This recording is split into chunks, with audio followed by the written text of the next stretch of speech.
Hello everyone, this is Anju, Faculty of Geography from Gyan Sagar net classes and first paper people and environment.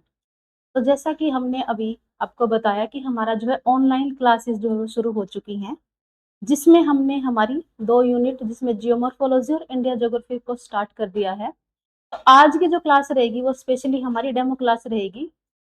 तो जो बच्चे interested हो हमारे online course को purchase करने के लिए वो आए और इस सुनहरे अवसर का फायदा उठाए। तो हमारी आज की डेमो क्लास में हम सबसे पहले डिस्कस कर लेते हैं हमारे सिलेबस से रिलेटेड कुछ बातें। जैसे कि आपको पता है कि जैसे जैसे नेट का पेपर है आ रहा है तो उसमें कंपटीशन का लेवल जो है वो बढ़ाया जा रहा है। ठीक है, तो 10 यूनिट होती हैं हमारी और 10 यूनिट में से हम बहुत सारे बच्चे ऐसा करते हैं कि बहुत कुछ पढ़ के जाते हैं, लेकिन कई बार क्या होता है हम उन क्वेश्चन की रीच तक नहीं पहुंच पाते हैं। कई बार आपको लगता है कि बहुत सारे क्वेश्चन ऐसे होते हैं कि आपको ये लगेगा कि आउट ऑफ सिलेबस आ गए हैं। बस ये होता है जो सिलेबस हमें बाहर से दिया हुआ होता है ना, वो किस डेप्थ तक क्वेश्चन आते हैं वो एग्जामिनर को ही पता होता है और उसी चीज को हम यहाँ पर सॉर्ट आउट करेंगे। जैसे हमारी जियोमॉर्फोलॉजी है, जियोमॉर्फोलॉजी जो स्टार्ट होती है तो उसमें हमारा शुरू करते हैं कि भी कॉन्टिनेंटल ड्रिफ्ट थ्योरी जो कि आपके सिलेबस का पार्ट है, लेकिन उससे पहले बहुत सारे ऐसे टॉपिक है जैसे कि जियोलॉजिकल टाइम स्केल हो गया है, या फिर उससे आगे जाओगे तो आप अर्थ की इंटीरियर से रिलेटेड बहुत सारी चीजें हैं, या फिर कहाँ से ये जो जियोमॉर्फोलॉजी है वो स्टार्ट कहाँ से हुई है, जो कि एक हिस्टोरिकल व्यू हम देखते हैं उस चीज में। तो अब उसको उस लेवल पे जाके और वहां पर पढ़ना वो हमारी हम क्लासेस में सब डिस्कस करेंगे। तो जियोमॉर्फोलॉजी में मेनली जो आपके कॉन्टिनेंटल ड्रिफ्ट हो गया, फिर अर्थक्वेक का हो गया, वोल्केनिज्म हो गया, प्लेट टेक्टोनिक्स मूवमेंट हो गई है। उसके अलावा जो लैंडफॉर्म वगैरह है, खास करके हमसे जो लैंडफॉर्म पूछे जाते हैं या पैंक और जो डेविस की थ्योरी है, वो मेन मेन टॉपिक है जो आपके आपके सिलेबस का पार्ट है। लेकिन जब आप पढ़ने के लिए बैठते हो ना तो बहुत सारी चीजें आप जो है वो देखते हो कि क्वेश्चन बहुत डीप से आए हुए होते हैं। तो क्या होता है हर टॉपिक के साथ ना एक दूसरा टॉपिक ऐड होता है जिसकी हमें डिटेल में स्टडी करनी होती है। सेकंड जो यूनिट है हमारी जिसमें क्लाइमेटोलॉजी, क्लाइमेटोलॉजी जो होती है, क्लाइमेटोलॉजी का जो मेन टॉपिक है कि क्लाइमेटोलॉजी की जो उसका डेवलपमेंट ऑफ क्लाइमेटोलॉजी से शुरू होके फिर हम हमारा आगे बढ़ते हुए इंसोलेशन जो टॉपिक है हमारा वहां पर जाएंगे, फिर टेम्परेचर, टेम्परेचर के साथ ही हमारी प्रेशर बेल्ट शुरू हो जाती हैं, और जो हमारे टेम्परेचर जोन है, उसके अलावा विंड का टॉपिक है, फिर साथ ही उसमें मॉनसून का टॉपिक ऐड हो जाता है। मॉनसून में जब हम देखते हैं तो मॉनसून अगर पढ़ने पे आए तो मॉनसून एक बहुत छोटा टॉपिक है, कहने को कि हवाओं का जो है वो ओशन की तरफ से लैंड की तरफ जाना है, लेकिन लगभग मॉनसून मॉनसून के अंदर ही ना हम लगभग 7 से 8 टॉपिक है जो वो कवर करते हैं। जिसमें मॉनसून में हम ट्रेड विंड का कॉन्सेप्ट पढ़ेंगे, वेस्टर्न डिस्टरबेंस का कॉन्सेप्ट पढ़ेंगे, एल नीना, ला नीना, तिब्बत के प्लेटू का रोल हो गया है, इंडियन ओशन डाइपोल हो गया है, या इंसो वगैरह। तो ये लगभग मॉनसून के अंदर ही 7 8 टॉपिक हो जाते हैं। इसके अलावा क्लासिफिकेशन देखते हैं जिसमें थानथवेट का, कोपेन का, ये क्लासिफिकेशन हम पढ़ते हैं। फिर ओशियोनोग्राफी हमारी थर्ड यूनिट है। ओशियोनोग्राफी में क्या होता है कि भी हम जैसे हमने जियोमॉर्फोलॉजी के अंदर लैंड सरफेस के ऊपर बहुत सारी चीजों को स्टडी किया है, ऐसे ही हम ओशन के सरफेस में जाकर, यानी ओशन के जो पानी के नीचे का जो सरफेस वहां की स्टडी करते हैं और यहाँ पर पाए जाने वाले विभिन्न जो स्ट्रक्चर हैं या जो लैंड फॉर्म है उनकी स्टडी करते हैं। जिसमें हम उसके साथ साथ ना केवल उन लैंड फॉर्म की स्टडी की जाती है, बल्कि जो पानी के अंदर टेम्परेचर, सैलिनिटी हो गया, उसकी डेंसिटी हो गई, या फिर यहाँ वहां पर पाए जाने वाले विभिन्न प्रकार के फीचर जैसे कोराल हो गई है, या फिर जो डिपॉजिट होते हैं, उन सब के बारे में भी डीप में स्टडी करेंगे। फिर आपकी फिफ्थ यूनिट है सेटलमेंट और पॉपुलेशन ज्योग्राफी, जिसमें पॉपुलेशन का जो मायने रखता है डेटा, और इसमें आने वाली बहुत सारी थ्योरियां हैं जिनको हम पढ़ते हैं। जबकि सेटलमेंट ज्योग्राफी है, जो सेटलमेंट ज्योग्राफी ना एक अपने आप में ही देखो दो टाइप में बटी हुई है। एक तरफ है हमारी जो रूरल सेटलमेंट है और एक जो है अर्बन सेटलमेंट है। जबकि रूरल सेटलमेंट का बहुत छोटा ही पोर्शन हमें पढ़ने को हम पढ़ते हैं उसमें, लेकिन जो हमारी अर्बन सेटलमेंट है उसको आगे डिटेल में पढ़ना पड़ता है। अब यहाँ पर एक दो तीन चीजें हैं, जैसे कि हमारी जो 6 यूनिट है ना उसके अंदर आती है transport and trade, regional geography, agriculture होगी, इकोनॉमिक ज्योग्राफी होगी। इसके अलावा रीजनल ज्योग्राफी के साथ ट्रांसपोर्ट और ट्रेड और कमर्शियल ज्योग्राफी हो गया। देखो जब सेटलमेंट ज्योग्राफी को पढ़ रहे हैं ना, तो जिसमें हम अर्बन ज्योग्राफी पढ़ते हैं, तो उसमें बहुत सारे ऐसे कॉन्सेप्ट होते हैं जो कि हमारी जो ट्रेड और ट्रांसपोर्ट से रिलेटेड है, या पॉपुलेशन में भी बहुत सारी ऐसी थ्योरियां होती है जो आपस में मर्ज करती हैं। हमारी 7th यूनिट है वो कल्चरल और जो पॉलिटिकल ज्योग्राफी है, जिसके अंदर देखो पॉलिटिकल ज्योग्राफी एक ऐसी यूनिट है जिसके अंदर कुछ थ्योरियां पढ़ने के बाद हमारी जो बाउंड्रियों से रिलेटेड है, या किसी भी स्टेट की क्या स्थिति है, वो सब रह जाता है। ये जो पॉलिटिकल ज्योग्राफी का ज्यादातर पार्ट जो होता है ना, हमारे पॉलिटिकल मुद्दों को लेके, जैसे कि इसमें आता है इंडियन ओशन का है भी, इंडियन ओशन की जो जियो पॉलिटिक्स क्या है उसको समझना होता है हमें। ऐसे ही जो स्वेज कनाल है या पनामा जो नहर है उससे रिलेटेड और भी कई सारे जो अ, खास करके इनको चोक पॉइंट आप बोल सकते हो, तो उन सब के बारे में हमें थोड़ा सा डिटेल में पढ़ना होता है। हमारी 8वीं यूनिट है ज्योग्राफिकल थॉट की। ज्योग्राफिकल थॉट में क्या है, देखो जितना भी हम ये सारे के सारे सब्जेक्ट पढ़ रहे हैं, तो उनका एक हिस्टोरिकल व्यू देखने को मिलता है हमारी ज्योग्राफिकल थॉट के अंदर।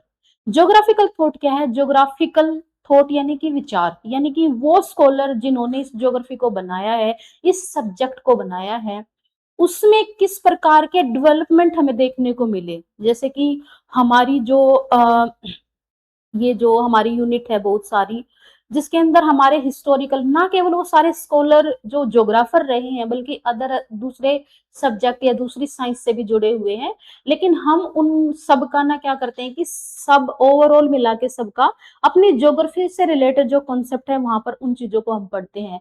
जैसे सबसे पहले हम अगर ज्योग्राफिकल थॉट की बात करें, तो उसमें सबसे पहले जो स्कॉलर आते हैं हमारे, वो आते हैं ग्रीक स्कॉलर। लेकिन उससे जस्ट पहले हमने ग्रीक स्कॉलरों का भी एक प्लेटफॉर्म देखना है कि उनको वो नॉलेज कहाँ से मिली।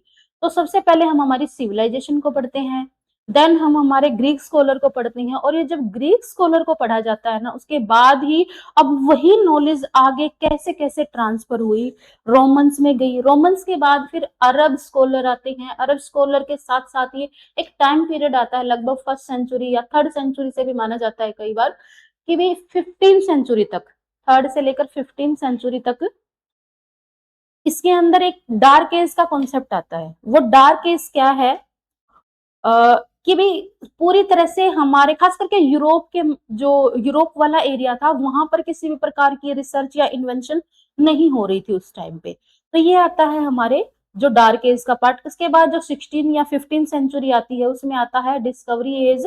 उसके बाद जब नई नई इन्वेंशन होती है ना, तब एक नया मोड आता है, ना केवल ज्योग्राफी में बल्कि हर सब्जेक्ट के अंदर। क्योंकि अब जो है यूरोपियंस ने जो है अटलांटिक ओशन को जो है अटलांटिक ओशन में निकलना शुरू कर दिया था, अपने बहुत सारे पोर्ट को लेकर चलते थे, अलग अलग चीजों को उन्होंने अलग अलग स्थानों को एक्सप्लोर किया।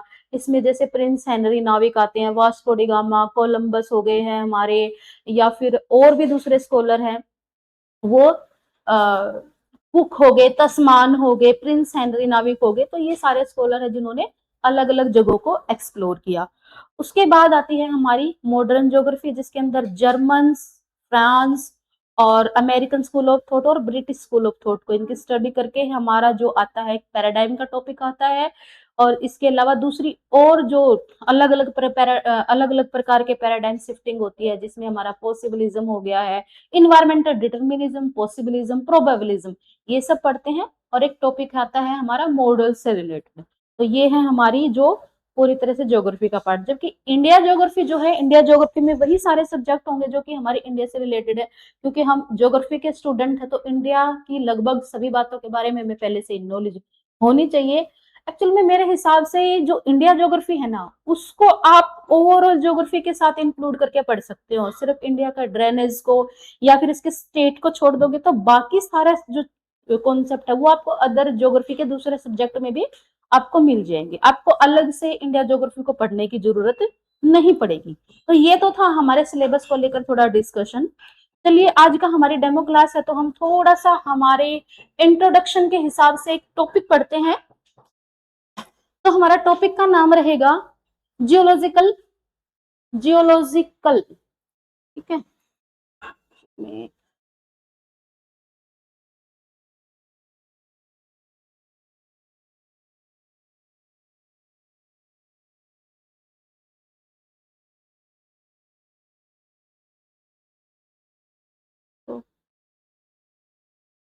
इस पे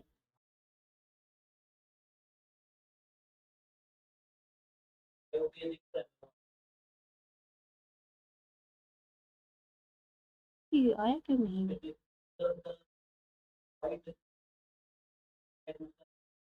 अच्छा अच्छा, ओहो, चलो इसको कर देना फिर बात। ये फिर से वही आ गया, अब लेना पड़ेगा क्या ये? हाँ हाँ, आ गया आ गया। ठीक है ठीक है ठीक है, दिक्कत है। यहाँ से ले लेना इसको फिर। चलिए, तो आज का हमारा टॉपिक रहेगा जियोलॉजिकल टाइम स्केल का। देखो जियोलॉजिकल टाइम स्केल क्या है।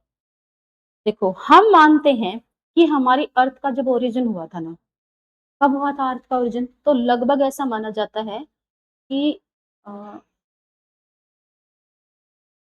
आज से लगभग 4.6 बिलियन ईयर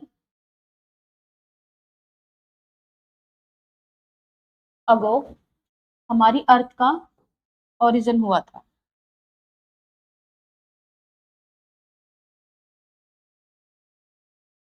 ईयर अगो हमारी अर्थ का ओरिजिन जो है आज से लगभग 4.6 बिलियन ईयर अगो हुआ था। तो ये टाइम स्केल हमें क्या दिखाता है? ये टाइम स्केल हमें दिखाता है कि हमारी अर्थ के ओरिजिन से लेकर और अब तक जितने भी इसके ऊपर चेंजेस आए हैं, किस प्रकार से इस पर जीवों की उत्पत्ति हुई है, या फिर किस प्रकार के लैंडफॉर्म किस किस टाइम पीरियड में क्रिएट हुए हैं, उन सब का एक रिकॉर्ड होता है। एक पैमाने की तरह आप इसको माप सकते हो, या एक स्केल की तरह आप इसको माप सकते हो कि भी उसके ओरिजिन से लेकर और अब तक, यहाँ पर उसका जो स्टार्टिंग पॉइंट है, इस स्टार्टिंग पॉइंट से लेकर और यहाँ तक, एंड का तो नहीं पता ना अभी हमें, उसके स्टार्टिंग से लेकर, क्योंकि अभी हम प्रेजेंट में हैं यहाँ पर, तो यहाँ तक किस प्रकार के इसमें चेंजेस आए हैं, कौन कौन से किस किस टाइम पीरियड में इस पर लैंडफॉर्म क्रिएट हुए, जिसमें हिमालयन का ओरिजिन लगा लो, या अपलेशियन माउंटेन रेंज लगा लो, या जितने भी जो यंग फोल्ड माउंटेन है, या फिर जो हमारे कैम्ब्रियन टाइप के ओल्ड फोल्ड माउंटेन है, या कब कब क्या क्या चेंजेस आए हैं, वो पढ़ते हैं हम हमारी टाइम स्केल के अंदर। तो टाइम स्केल है क्या? तो टाइम स्केल एक record of the life form and geological event in earth history. हमारी अर्थ की हिस्ट्री में वो रिकॉर्ड है जो किसी लाइफ के या जो जियोलॉजिकल इवेंट हुए हैं, यानी जियोलॉजिकल इवेंट में जैसे कि हम कहते हैं कि जो वैगनर ने यूज किया था 1912 के अंदर, कि पेंजिया था। पेंजिया का मतलब क्या है कि भी हमारे पूरे के पूरे कॉन्टिनेंट थे ना, वो ऐसे साउथ की तरफ ना एक एक ही लैंडफॉर्म में सबमिट थे सारे के सारे, कि भी जितने भी कॉन्टिनेंट है वो एक ही जगह पर थे। बाद में ये पेंजिया टूटा और अलग अलग, जो आज के टाइम पे आप हमारा मैप देखते हैं वो अलग अलग कॉन्टिनेंट जो अलग अलग दिख रहे हैं वो ऐसे नहीं थे, वो एक ही जगह पर थे। तो धीरे धीरे क्या हुआ, ये बीच में से पेंजिया टूटा और फिर क्या हुआ, ये इधर उधर जो है वो फ्लोट करके नहीं, ड्रिफ्ट करके जो है वो आज की पोजीशन में आए हैं। ठीक है, तो ये जो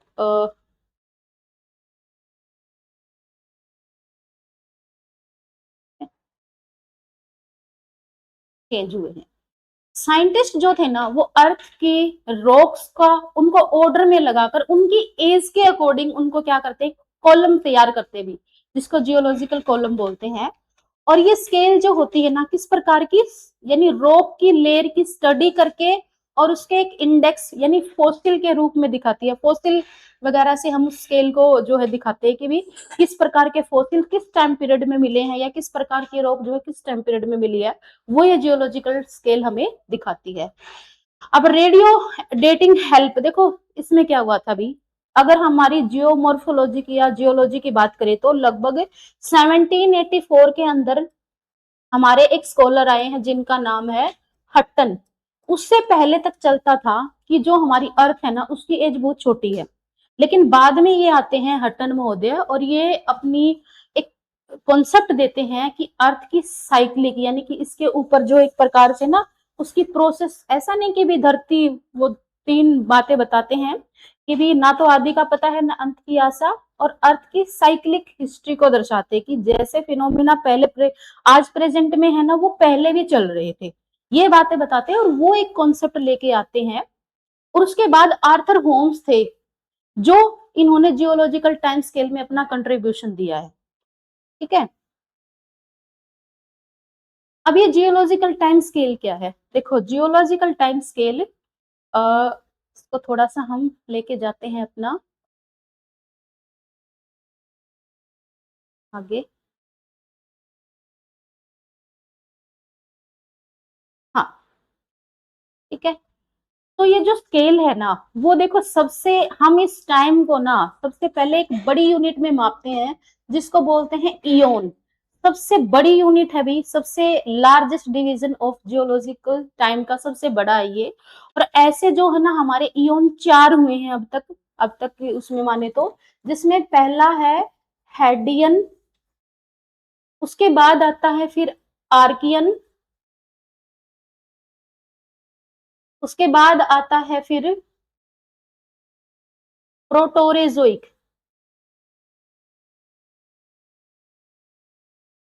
और उसके बाद आता है फिनेरोजोइक। तो ये 4 मेजर इयोन हुए हैं हमारी अर्थ के ऊपर।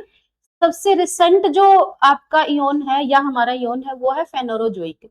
हेडियन टाइम पीरियड यानी हेडियन इयोन है जो दिया, हाँ जी, ठीक है, हेडियन रॉक फ्रॉम जो मिटियोराइट्स एंड मून्स। देखो ये क्या था कि जो रॉक थी ना, जो बहुत पुराना टाइम पीरियड था ये, जो बिल्कुल हमारी अर्थ लगभग 4.6 बिलियन ईयर अगो जो बनी थी ना, उसके जस्ट लगभग ये लगा लो कि लगभग 3 से लेकर 3.5 बिलियन ईयर तक का ये टाइम रहा है। और इसके ऊपर किसी भी प्रकार का कोई जीवन का आपको फॉसिल नहीं मिलेगा, क्योंकि तब तक जीवन था ही नहीं। यानी धरती, यानी धरती के ऊपर क्या है, थिया नाम का ग्रह टकराया उस टाइम पे और मून की उत्पत्ति हो गई। या फिर जो धरती के ऊपर जितने भी फिनोमेना, यानी गैसियस फॉर्म से जो हमारी धरती एक सॉलिडिफिकेशन फॉर्म में आ रही थी, ये उस टाइम की बात हो रही है। फिर धीरे धीरे हमारी धरती थोड़ी सी अपनी शेप में आना शुरू हुई, और जितने भी आपको पुरानी आर्कियन टाइप की जो पुरानी चट्टाने मिलती हैं, वो इस टाइम पे बनी हुई थी आर्कियन, ये भी बहुत पुराना है। प्रोटोरेजोइक जो टाइम पीरियड आता है, वेल डेवलप्ड सेल, यानी कि प्रोटोरेजोइक जो ऑर्गेनिज्म थे ना, वो सिंगल सेल में आना शुरू हो गए थे। यहाँ पर आ जाते हैं जैसे कि जो साइनोबैक्टीरिया हैं, साइनोबैक्टीरिया ऐसे बैक्टीरिया थे जिन्होंने सबसे पहले हम ऑक्सीजन को प्रोड्यूस किया था। उसके बाद जो फेनोरोजोइक टाइम पीरियड है ना, विजिबल लाइफ के लिए ऐसा कह सकते हो कि यहाँ पर जिस लाइफ को आप अपनी आंखों से देख सकते हो, वो यहाँ पर प्रेजेंट हुई थी फेनोरोजोइक, और इसी की आगे हमें स्टडी करनी है, और इसी के फॉसिल जो वो रिकॉर्ड के रूप में हमें मिलते हैं। यहाँ पर देख सकते हो इसका क्लासिफिकेशन। तो इयोन्स थे जो हमारे, वो है प्री कैम्ब्रियन और फेनेरोजोइक। देखो प्री कैम्ब्रियन, ये जो पुराना टाइम है उस सारे को हम प्री कैम्ब्रियन का भी नाम दे देते हैं। और अर्लीस्ट स्पैन ऑफ टाइम, यानी कि बहुत पुरानी जो टाइम में था ये, एवरीथिंग जो फेनेरोजोइक है जो आगे, उसको ना देखो फेनेरोजोइक जो टाइम पीरियड है उसको हम आगे एरा में बांटते हैं। तो मेनली हमारे 3 एरा हैं, जिसमें पैलियोजोइक, मेसोजोइक और सेनोजोइक है। अब ये जो पैलियोजोइक टाइम पीरियड है, पैलियोजोइक का मतलब होता है समथिंग वेरी ओल्ड, जो बहुत पुराना है, बहुत ओल्ड है ये टाइम पीरियड भी हमसे। क्योंकि देखो हमने 4 इयोन, पहले क्या है, इयोन आते हैं, थोड़ा सा देख लेते हैं इसको। इयोन, फिर आएंगे एरा, और उसके बाद आएंगे हमारे पीरियड,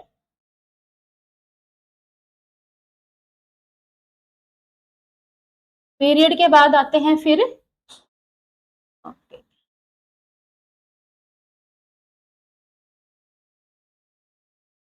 पीरियड, और फिर आते हैं इपोज।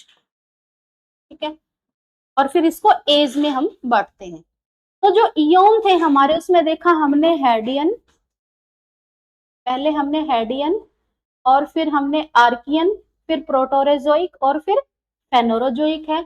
अब ये एरा जो बांट रहे हैं, इस एरा में आते हैं हमारे 3, पैलियोजोइक, मेसोजोइक और सेनोजोइक। ठीक है, फिर इसको फर्दर आगे बांटेंगे हम पीरियड में।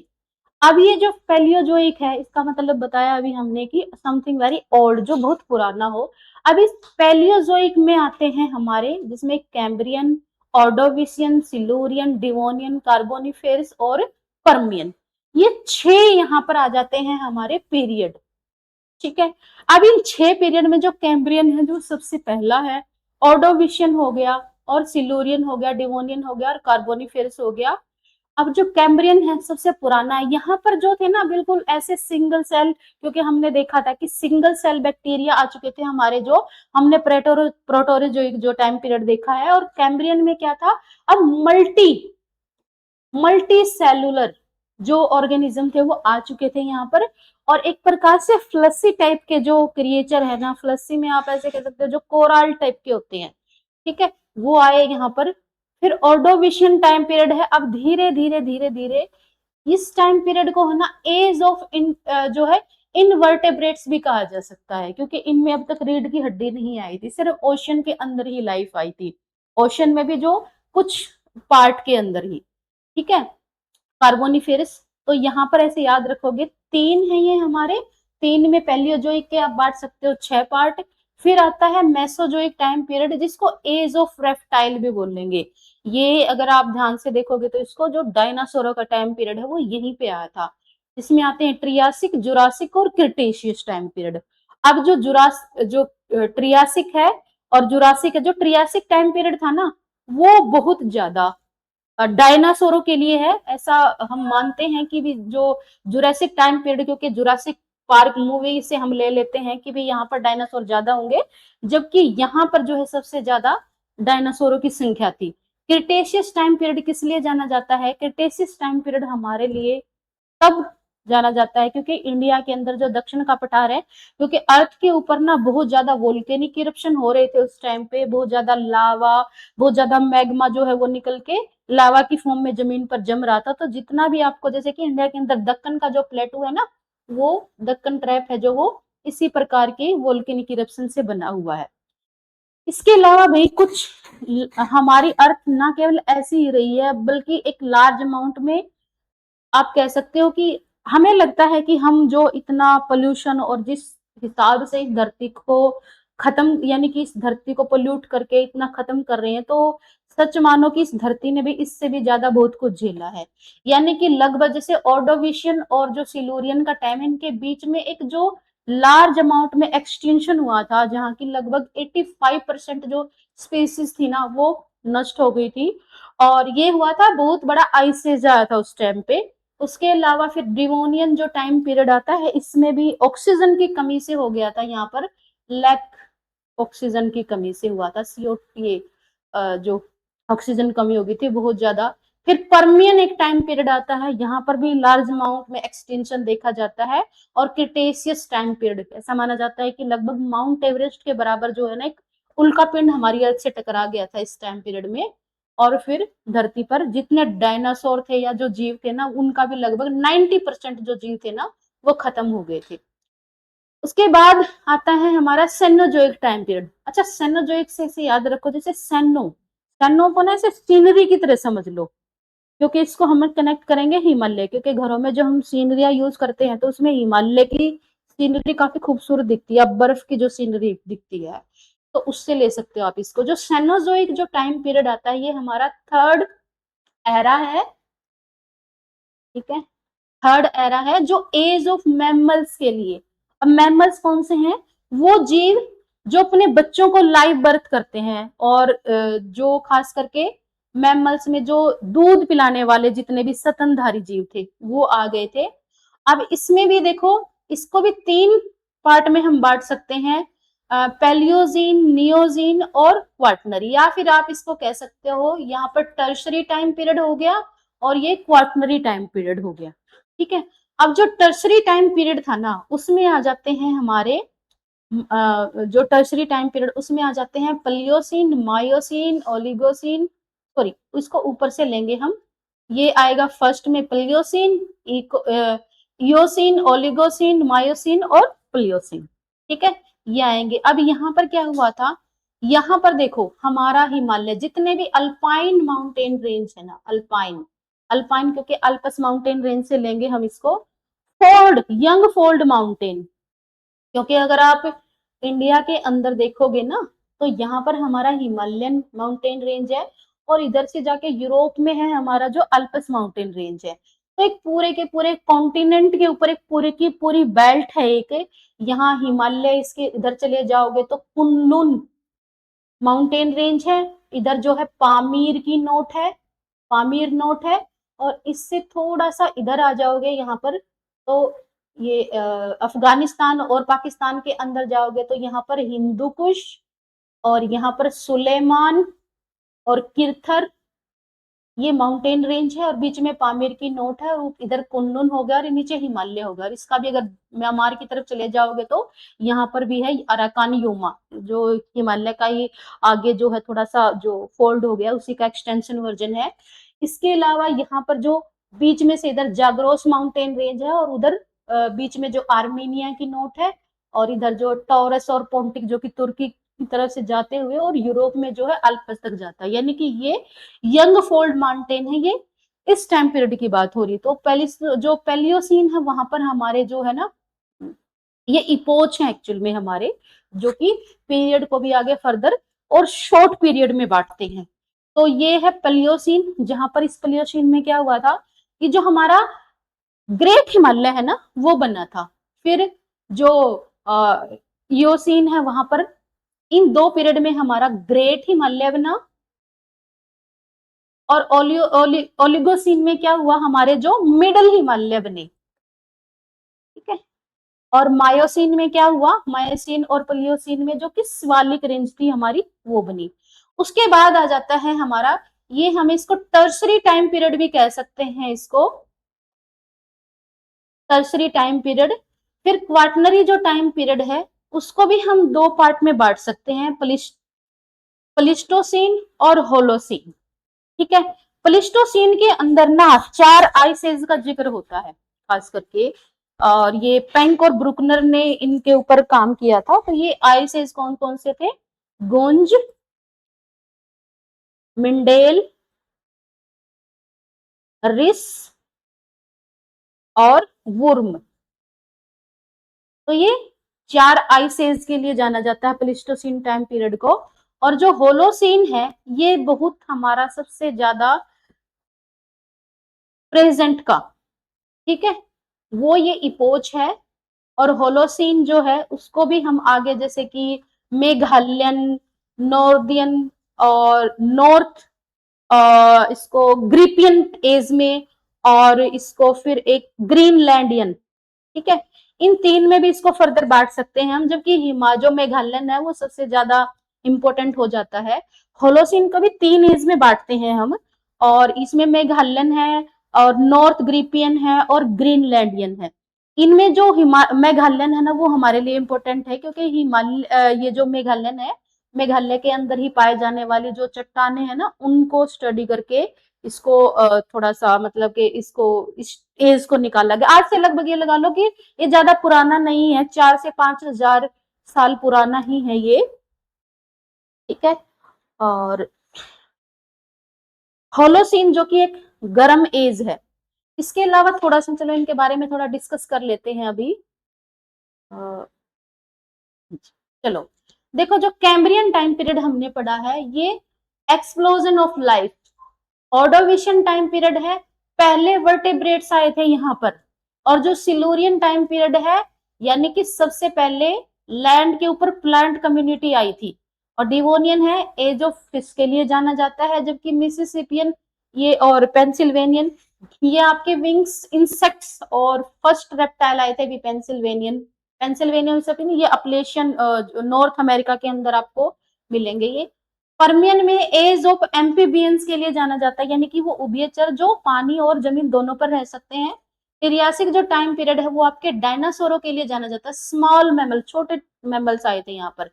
फिर जो जुरैसिक है, पहले बर्ड थे और फ्लावरिंग जो प्लांट थे ना फूलों वाले वो आए थे।